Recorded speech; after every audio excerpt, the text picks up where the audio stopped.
तर भैयाजी जोशींवर राजद्रोहाचा गुन्हा दाखल करा अशी मागणी उद्धव ठाकरे यांनी सरकारकडे केली आहे। ठाकरेंकडून भैयाजी जोशींचा अनाजी पंत असा उल्लेख करण्यात आलाय।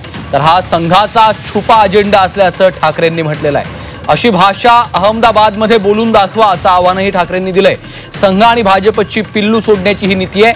मुंबईत मराठी गरजेची नाही या भैयाजी जोशी यांच्या विधानावर उद्धव ठाकरे यांनी टीका केली आहे।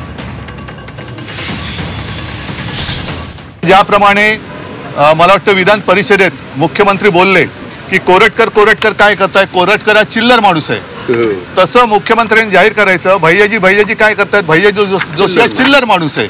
मग एक तर त्यांनी तो चिल्लर म्हणून जाहीर करावा, नाहीतर या चिल्लरचा काय बंदा रुपया असतो त्याच्यावरती राजद्रोहाचा गुन्हा दाखल झाला पाहिजे।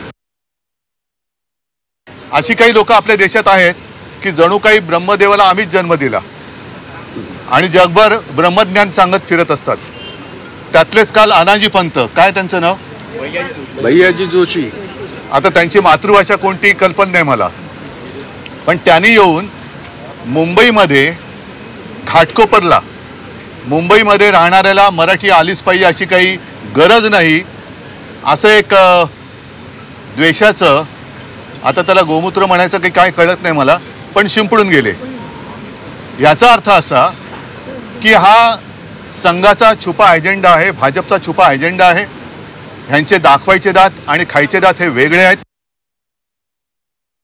या सरकारने वेळीच ठेचली पाहिजे आणि नाहीतर या जोशींनी तामिळनाडूमध्ये आजच स्टॅलिनचं आलेलं आहे की त्यांनी भाषिक आता वाद सुरू केलेला आहे। म्हणजे भाजप आता उत्तर विरुद्ध दक्षिण असा आपला देश तोडायला निघालेला आहे।